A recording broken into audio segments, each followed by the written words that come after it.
We got started in chapter 16 last week of Revelation. And so if you want to turn there, and this is the chapter where we see the bowls of God's wrath, the bowls of judgment, or vials as some of them are referred to, excuse me, where they're poured out primarily on the lost of that are in the world during the tribulation period. But some of it affects those that are believers also. If you remember, the first bowl that was poured out upon the ones who had the mark of the beast was the sores, the open wounds. And there is no cure for this. There's no relief for this. There's no medication for this. So they're in constant torment. And then, and remember, these all come real quickly, just right back to back, maybe even some of them simultaneously. But and second one, it says all the creatures of the sea. Now, sea is singular, at least in my King James Version. I don't know about yours. It could mean all the seas, but more than likely, at least in my estimation, it means the Mediterranean Sea, because the focal point of this, of course, is Israel, and that's what borders that, and it may go up into the Aegean, the Adriatic, and these others. But when it says that everything in the sea died, at the very least, it's the Mediterranean, and it could be many others in that.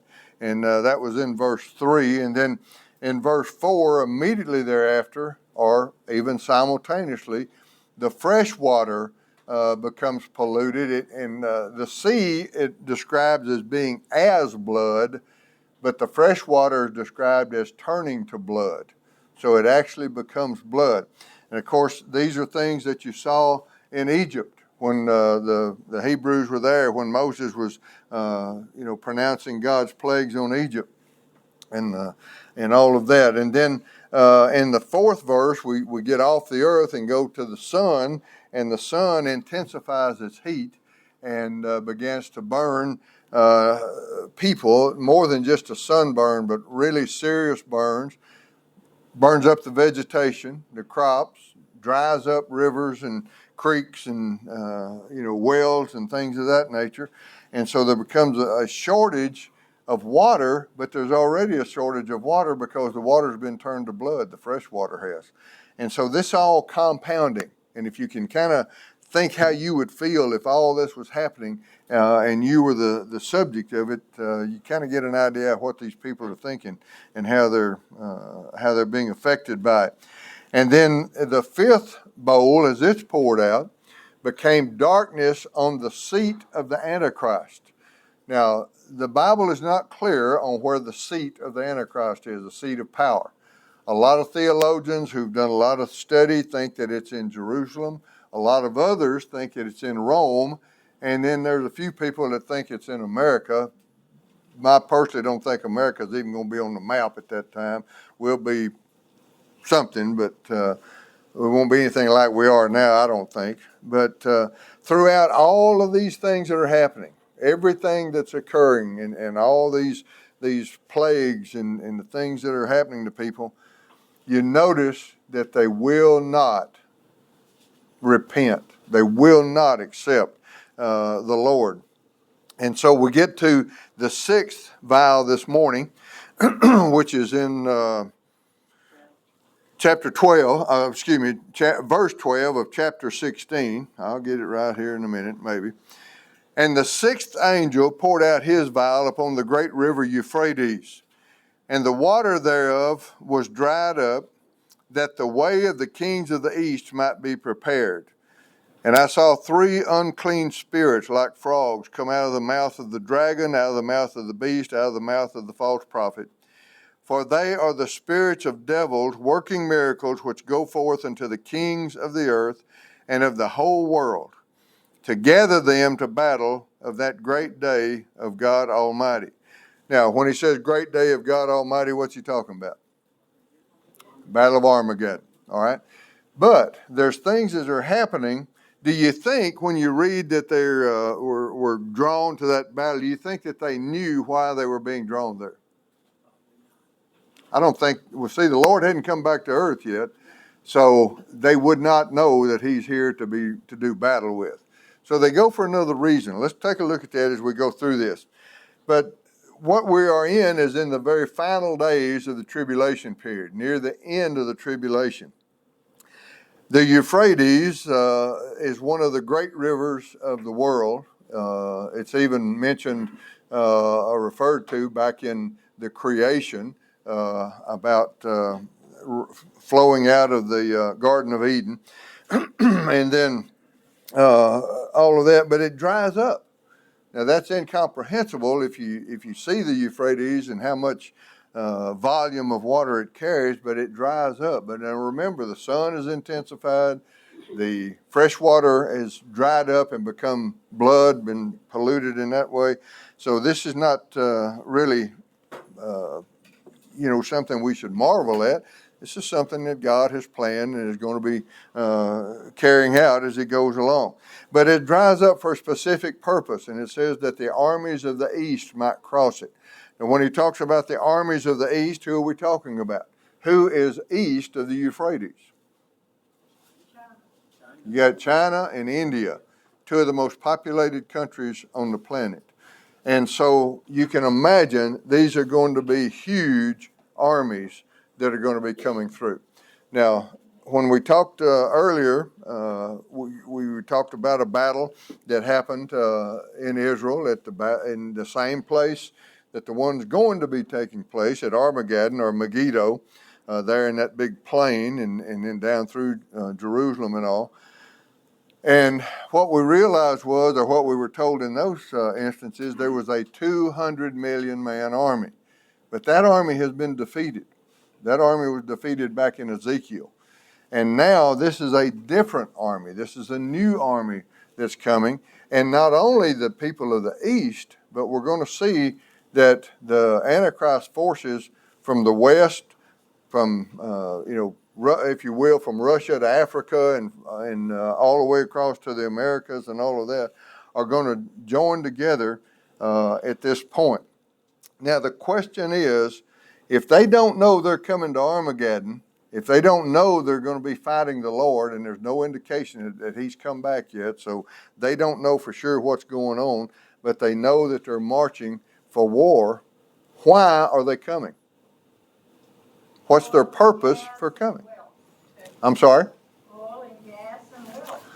Possibly, they're trying to gain resources. That's the start of a lot of wars. Let's take a look at a few things here. First of all, we see in verse 13 that there's some unclean spirits, 3 of them that come forth from Satan himself, from the Antichrist, and from the false prophet. And they influence these armies or these leaders, not only from the east, but the 10 kings, as we'll find out here shortly. Their initial movement, it doesn't appear to be against Israel. And we think, well, that's where they're going. They're going to Israel. They're going to destroy Israel. But these armies from the east, it doesn't appear that. And you say, now, how do you know that? Well, let's take a look at it. Remember what we try to do. We try to use the Bible to back up everything that, we talk about. Because if it's not in the Bible, then it's speculation, and speculation can get us in trouble. They don't know the will of God. They're acting, if anything, on the will of Satan. Satan doesn't know what God's thinking, but he's trying to destroy or manipulate everything out there. So you're in 16. Turn over to Revelation 17 and look at verse 16 of 17. And the 10 horns which thou saw upon the beast. Now you have to go back and we'll pick this up in the early part of chapter 17, where the woman that's arrayed in fine garments is riding the beast, and that's what they're talking about. But that beast is the Antichrist. Saw upon the beast, these shall hate the whore. The 10 kings will hate the whore. Now, who are the 10 kings? Those are the ones who are going to be in power for a little while, and then they're going to give their power to the Antichrist. So they're turning against him. Yes, Right exactly. At this point. So what's happening is these 10 kings are actually in opposition to him at this point as they start to make this movement we're reading about in chapter 16. In 17, what it does is give us a little insight as to what's going on. Why do the 10 kings hate the whore? Well, who is the whore? That's the false religion. That's the Antichrist, the false prophet and his false religion. That's what that's referring to. They have had enough of this. They're sitting there and have seen, everybody's got sores and boils on them. The sun's burning them up. They got no fresh water to drink. They're having to drink blood or whatever they can find, if there is any fruit or anything to eat with water in it. The sea, in their respect, which is they're over here, they've got a different kind of sea, but it may have been affected too. We certainly believe that the Mediterranean has been affected. And all of these things are happening. And what have they heard now for 3.5 years from the false prophet? This guy's a god. You worship him. If you don't worship him, you die. We're going to kill you, or you will be killed. You won't be able to buy. You won't be able to sell. You won't be able to do anything if you don't worship this guy. So he's been looked at as a god, and now all this stuff is happening. What's he doing about it? He's not doing anything because he can't do anything. This is coming from the God, the true and living God, and not some man-made God that's on some kind of ego trip. And so they've had enough of it. They want some relief. So they start their movement to come to where he is, maybe knowing, maybe not knowing that he's already getting a big army together to move on Israel. And so verse 17 then says, "For God hath put it in their hearts to fulfill his will and to agree." And that's where the three evil spirits come in.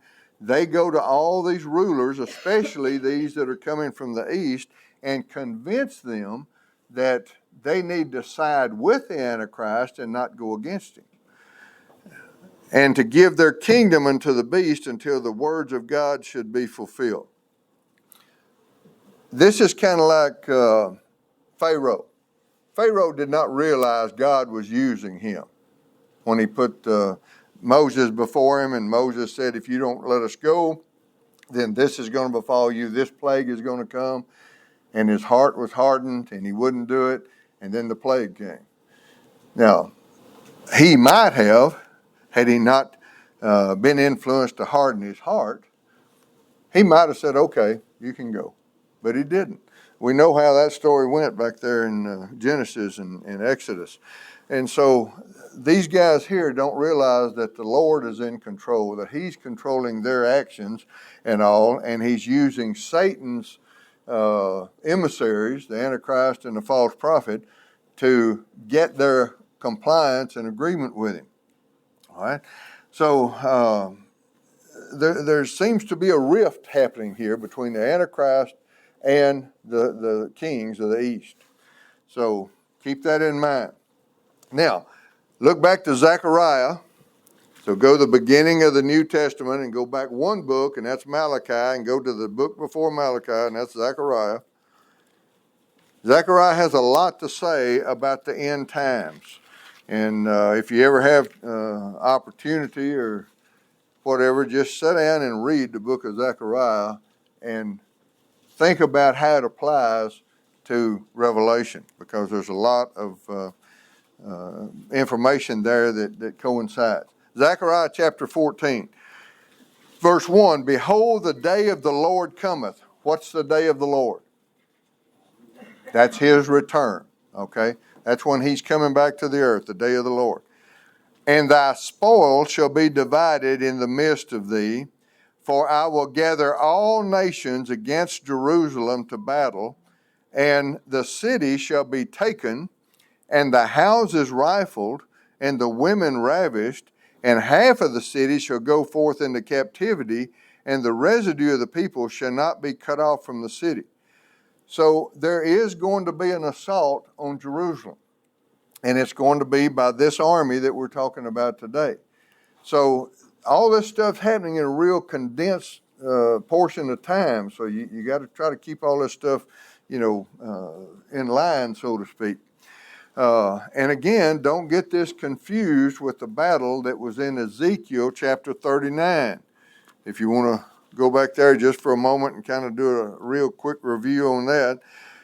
Chapter 39, verse 11 says, and it shall come to pass in that day that I will give unto Gog a place where the graves of Israel, the valley of the passengers of the east of the sea, and it shall stop the noses of the passengers, and there shall they bury Gog and all his multitude, and they shall call it the valley of Haman Gog. Well, they're talking about the same location as the Battle of Armageddon, but two different battles, okay? The one in Ezekiel has already happened. Now, when you go back to the 24th chapter of Matthew, or the 13th chapter of Luke, what do you see happening? Jerusalem gets attacked, and what happens? A third of the people go into the wilderness and are saved. That's a remnant of Israel that's saved, of the Jews that are saved. But the other 2/3 are either killed or taken captive. But now, that was during Ezekiel chapter 38 and 39. Now we're in Revelation 16 and 17, where the Battle of Armageddon, the final battle at the end of that. So why are they attacking Jerusalem? The Jews are gone, right? Well, what we aren't told and what we have to kind of read between the lines here, the Jews have come back.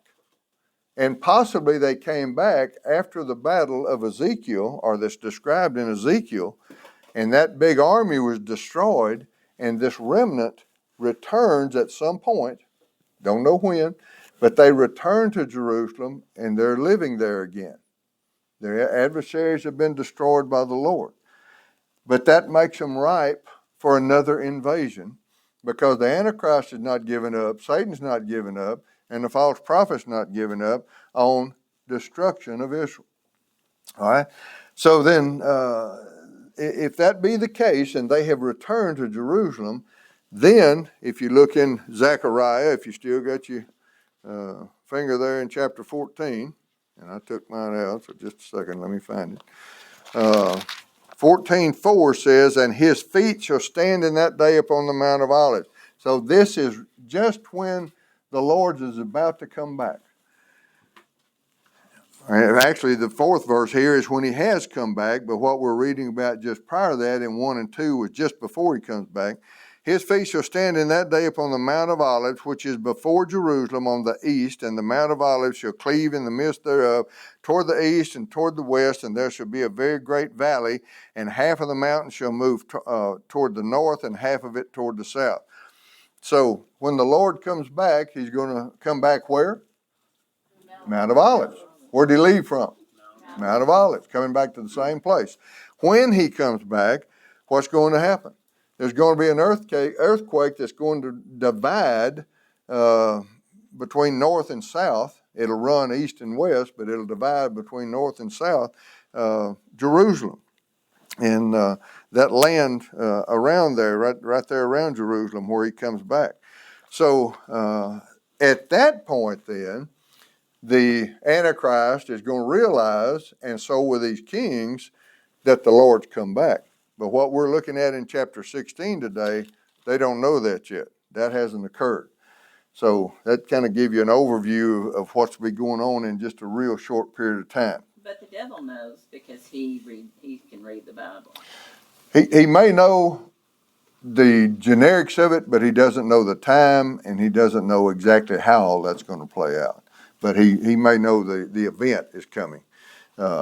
So try to put all this in perspective. At the midpoint of the tribulation, the Antichrist, who has befriended Israel, goes into the temple, defiles it, claims to be God, and Israel says, no, we're not having any part of that, so they become enemies. He attacks them at that point, tries to destroy them with the army in Ezekiel 38 and 39. That is defeated by the Lord. A third of the population of Israel escapes to the mountains, to the wilderness, and survives. The other third is either killed or taken captive. And then eventually, or apparently, a portion of that remnant comes back into Jerusalem after the destruction of that army at some point.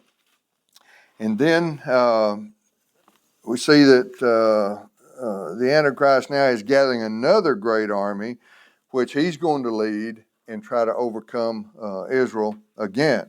And then the kings of the east now are coming, but they're coming because they're having a problem with him and with the false prophet, especially the false prophet.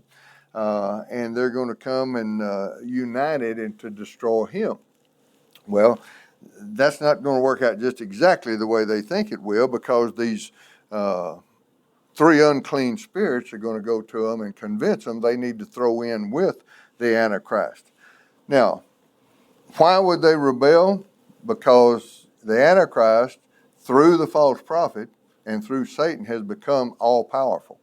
And they are not reaping any of the benefits of that because they're having to undergo all these vials that are being poured out by the angels upon them in the last 7 bowls. And we're just to the 6th one. We haven't even gotten to the last one yet, and it'll be worse than all the rest of them. So they make the unclean spirits make their appearance, and they do the convincing to draw the army together. Now, why would they unite? Why would they draw back together?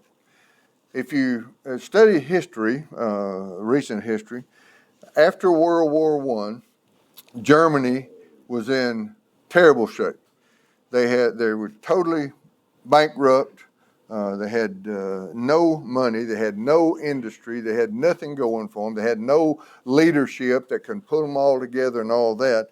And eventually, Hitler was placed in the position of leadership and actually pulled the country back together. Now, he did a lot of terrible things, but he did get the country of Germany back together. Because, what is one of the things that Hitler did once he got into power in relationship to the Jews? He convinced the German people the Jews were the bad guys because that's where all the money was. You know, Jews, for the most part, are smart business people, very astute in business and money-wise and all of those kind of things. And so he convinced them that was the problem, that they had the money, and consequently, 6 million of them died in concentration camps and millions more were killed across the country and all of that. So this same thing probably is happening here. The Antichrist is going to blame Israel for all these problems that everybody's having, for the vials that have been poured out upon them, and the sores and the sun and the water or lack of water and the seas and all that kind of stuff. He's going to say that's because of the Jews. They're causing that. And so these people then are looking for a scapegoat. They're looking for somebody to take the fall, and very possibly that's why they're going to unite with him again. I don't know. It doesn't tell us specifically, but you can kind of see how that might play out. So that's just speculation on my part. You don't have to buy into that at all. So we move on. We find out, remember all the things that are going on, all the problems that they're dealing with. And so they move into, the 3 kings move into the area and they reunite. So we get to back in chapter 16 now, verse 14, and they are the spirits of devils working miracles which go forth unto the kings of the earth. Don't forget that little phrase there, working miracles, not miracles of God, miracles of Satan, but allowed by God, and the whole world, not a portion of the world. You know, we have never had a world war. We've had 2 wars that have been called world war, but the whole world wasn't involved. In fact, China wasn't even involved in World War I. Neither was India. But now the entire world is going to be involved in this. And it says to gather them to the battle of that great day of God Almighty. And that's going to be the battle of Armageddon. Now notice verse 15. Behold, and if you have a red letter edition, it's in red because this is the Lord speaking. I come as a thief. Blessed is he that watches and keeps his garments, lest he walk naked and they see his shame. What does that mean? Means to be ready. It means to be ready, to be vigilant, to stay on task, to stay on target, to keep doing what you're supposed to be doing. What he's referring to here about the garments and walking naked, if you were on guard duty and you went to sleep and sergeant of the guard or somebody came by and caught you sleeping, what they would do would be take your clothing and you would be naked, and then they'd make you walk through the city naked. Well, everybody knew what happened. They knew that you did something wrong. You didn't carry out your assignment. So what he's saying here is don't be somebody that falls away from the work. Don't be somebody that doesn't do what you're supposed to do, because you're going to be embarrassed if you do. He's saying be vigilant. And this is the time that they have got to be vigilant, that they've got to be continually on guard about what's coming and working for the Lord. Now, the question that I pose to you, if the Lord were to come today, if he walked in the back door, got him an ice cream cone and came over and sat down. First of all, there's a new door here because I'm gone. But anyway, would we be embarrassed that he's in our group? Would I personally be embarrassed and think, I'm not worthy of this. I haven't done what I'm supposed to do. I've walked away from my post. I've gone to sleep on duty. Or would I be, feel pretty good that he's going to be here to pat me on the back and say, well done, thou good and faithful servant? Now, we each one have to answer that question. I would be embarrassed, I'll just tell you. But here's the thing.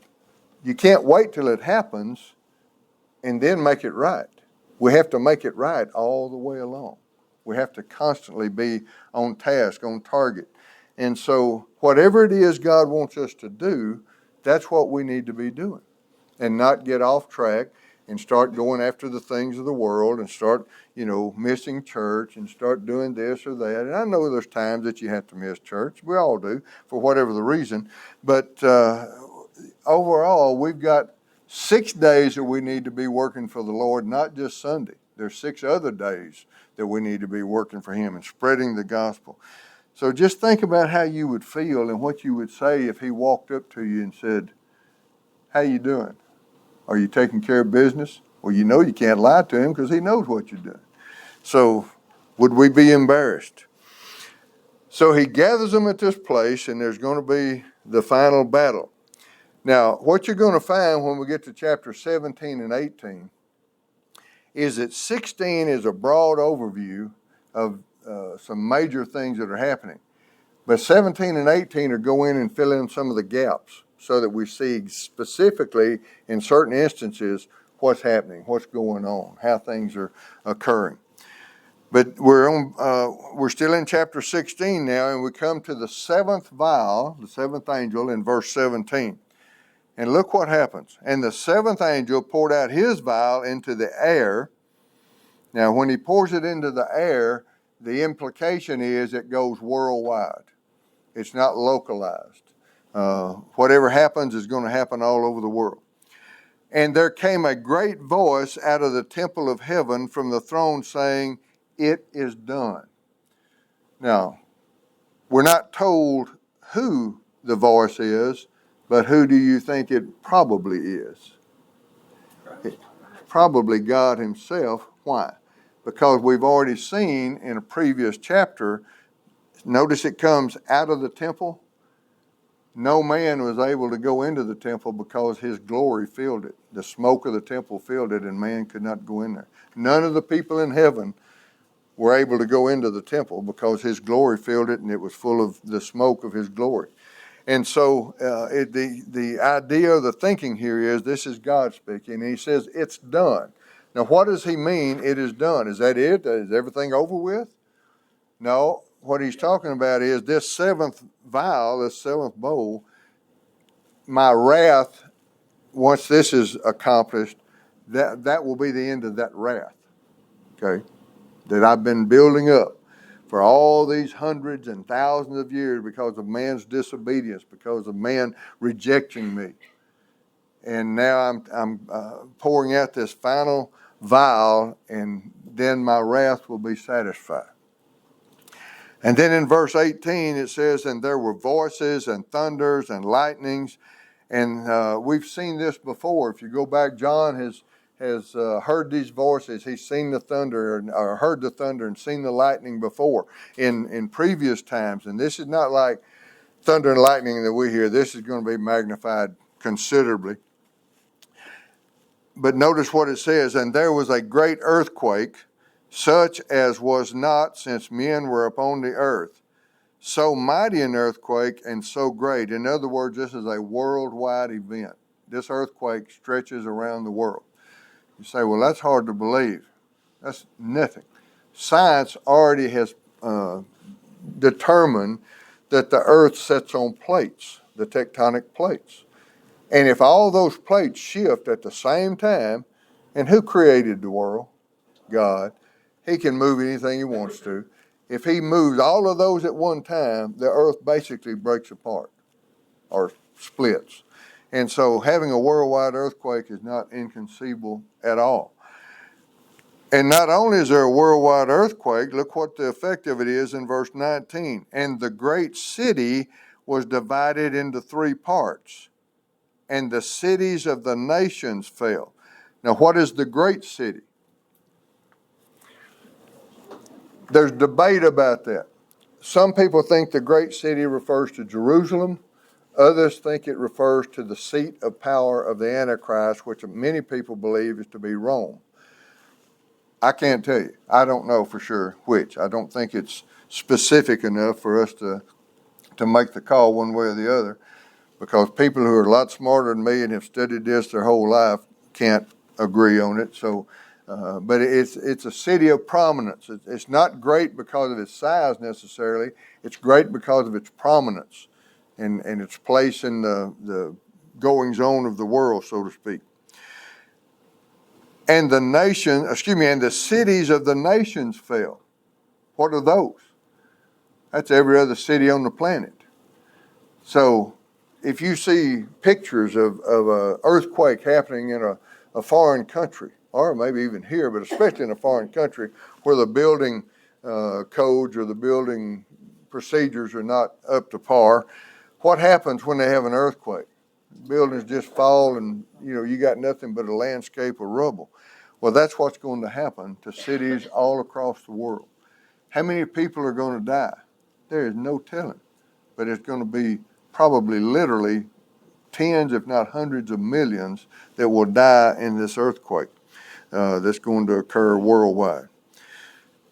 And notice what he says then. And great Babylon came into remembrance before God to give unto her the cup of the wine of the fierceness of his wrath. Now, when he talks about Babylon, we get some people get the idea, well, that's Babylon that was Nebuchadnezzar's capital city. You have to remember, and I thought I had written it down so I could tell you, and I may find it in a moment. There are at least 2 prophecies about Babylon. One, it will never be rebuilt. And the scorpions and the snakes and the creatures will be there. But it'll never be rebuilt. And one of them is in Isaiah, and I've forgotten where the other one is. I thought I wrote them down, but I forget stuff. Wait, I may have found them. Aha, Isaiah 13. There we go. I want to prove this to you, because some of you think I'm crazy. Most of you think I'm crazy. All but Rex. Okay, Isaiah 13, look at verse 17. Behold, I will stir up the Medes against them, which shall not regard silver, and as for gold they shall not delight in it. Their bows shall they dash also shall they dash young men to pieces, and they shall have no pity on the fruit of the womb. Their eyes shall not spare children. And Babylon, the glory of the kingdoms, the beauty of the Chaldees' excellency, shall be as when God overthrew Sodom and Gomorrah. Now, that's the prophecy that's going to happen. Who's going to do it? It's going to be the Persians and the Medes. They're not going to do it because of gold or wealth or silver or anything like that. They're going to do it strictly out of spite. And not only will they kill soldiers, they'll kill civilians and they'll kill children, even unborn children. They're going to try to wipe out the whole thing. Then look in Jeremiah, if you like. Jeremiah chapter 51, that'll be over to the right there, about a quarter of an inch. Jeremiah 51 and verse 60.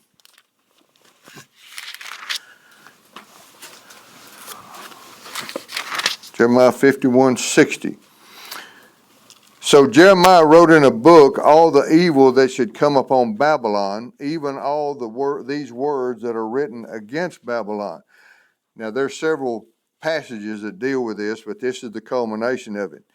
And Jeremiah said to Sariah, when thou comest to Babylon and shall see and shall read all these words, then shalt thou say, O Lord, thou hast spoken against this place to cut it off, that none shall remain in it, neither man nor beast, that it shall be desolate forever. Desolate forever. Babylon is not going to be rebuilt. What's his name? Hussein. Saddam Hussein, he was going to rebuild it. He found the ruins of it, and he was going to rebuild it to its glory. What happened to him? He didn't make it, and it's still just sitting there. Nobody's rebuilding it. Nobody's doing it. God said it's not going to be rebuilt. It's not going to be rebuilt. So when we see Babylon, it is not the city of Babylon. Now, it may refer to a city, but many times when it says the city of Babylon, it's referring to either the religious system set up by the Antichrist, by the false prophet, or the governmental system set up by the Antichrist. What could it be that he just is like remembering how he destroyed Babylon before? And it says it comes into remembrance before him, so maybe it's just Well, yeah, he's coming in.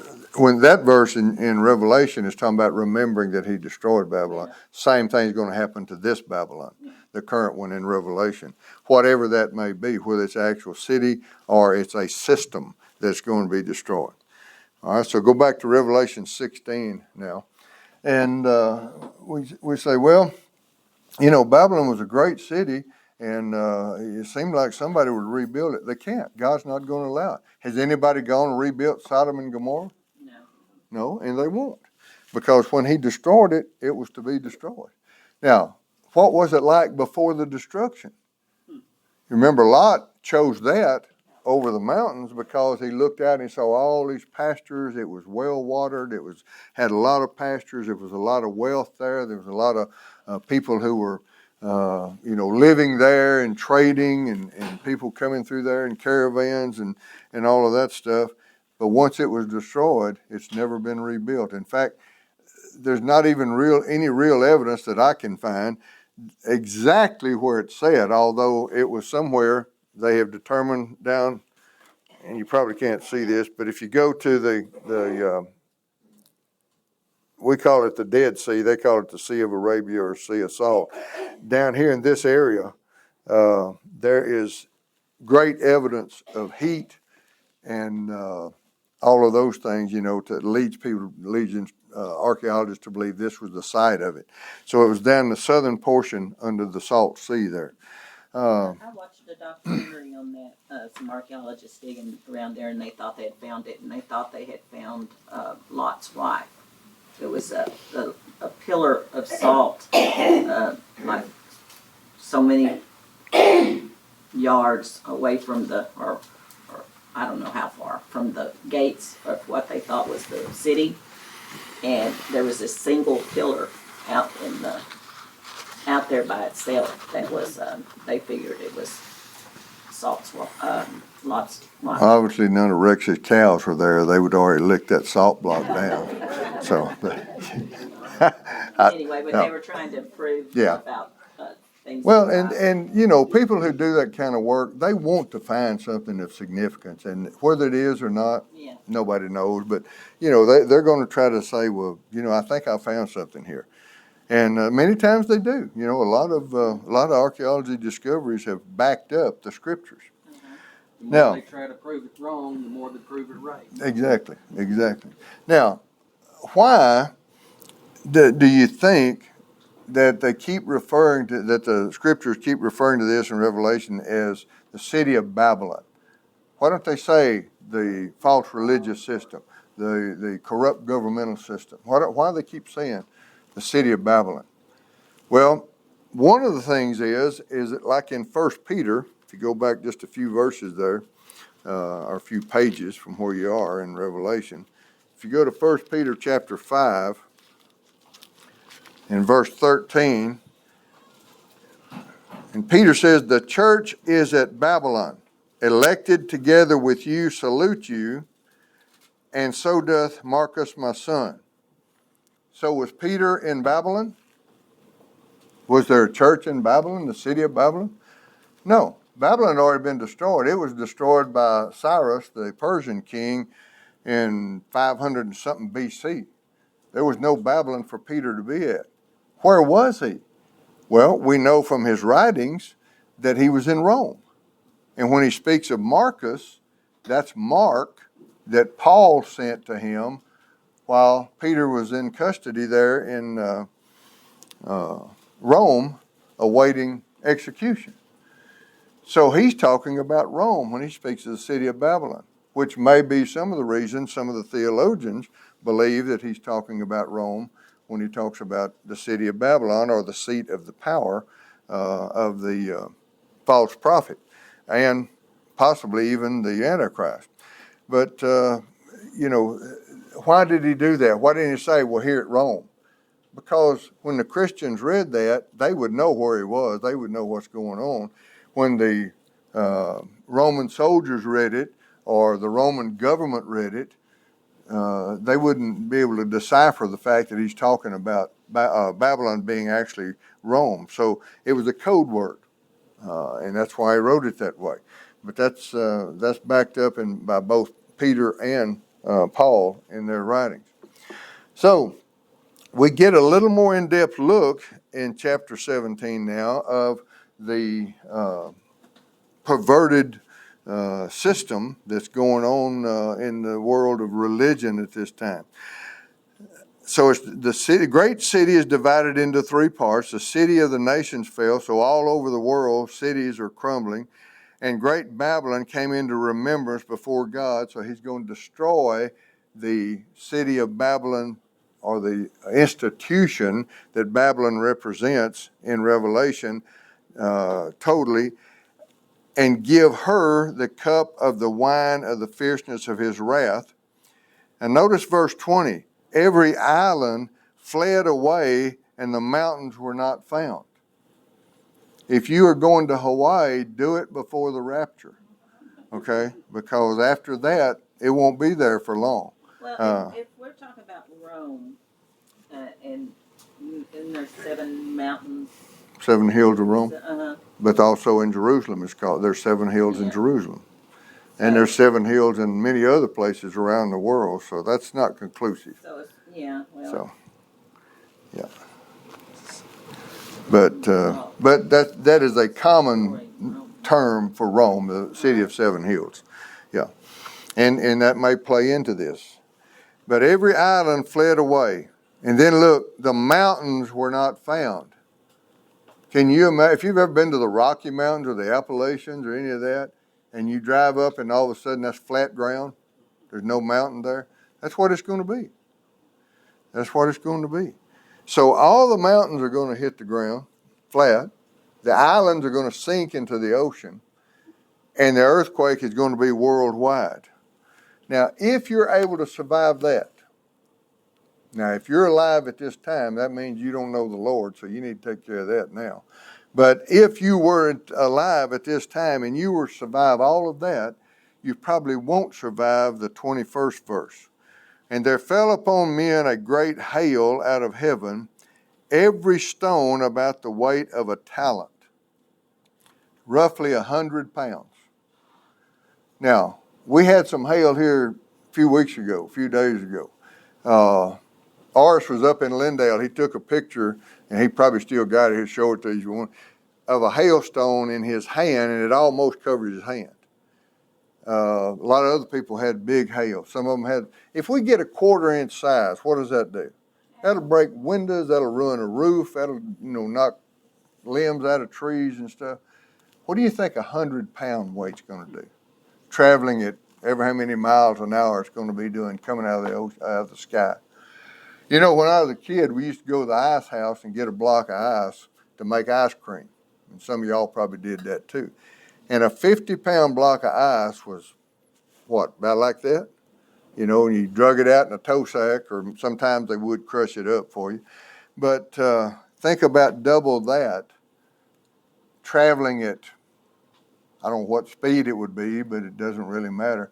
It won't knock a window out of a house, it'll tear the house down. It won't knock a window out of a car, it'll destroy a car. It's going to kill man and beast. It's going to destroy dwellings, buildings, everything. And will there be survivors? Yeah, there are going to be some people that are going to survive that. But this is going to be stuff that man has never seen and can't even really truly imagine. And this is because man has said, I don't need God. I don't want God. I'll do my own thing. There are a few people who have accepted, or there are many people during the tribulation, people who have accepted. But we're kind of getting down to the point now that the majority of the people seem to be those who are lost. So it's going to be a pretty terrible thing when this happens. You just want to make sure you're not here. Well, if you're saved, you won't be here. You'll have already been raptured out. But the time is short. Now, when's it going to happen? Don't know. But if the rapture comes tomorrow, this will happen within 7 years. If you have a grandchild born tomorrow, then they'll be 7 years old when this occurs, if they live that long.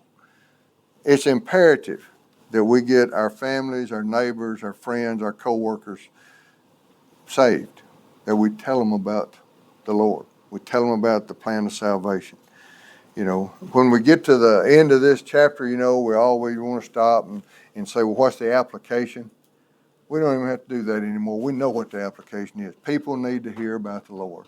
And they're not going to hear it except from the Lord's people. They're not going to, as a general rule, people are not going to say, well, I need to go to church and find out something about God. No, they'll go to the sports arena, they'll go fishing, or they'll go do something else. They're not just voluntarily going to go to church until the Holy Spirit gets a hold of them. Well, you don't ever know who the Holy Spirit's working on, so we got to talk to everybody. We got to try to get everybody aware of the situation. So that takes care of chapter 16. We'll pick up in 17 next week. Remember, 17 and 18 fill in some of the gaps of 16. 16 is a broad overview. 17 and 18 fill in the gaps specifically about the false religion and the false prophet, and then also the corrupt government of the Antichrist. I'm glad you're here this morning. Invite somebody to come, visit with us, be with us next week. If you got neighbors or somebody that you can bring, we'll load them in the car and bring them on with you. All right.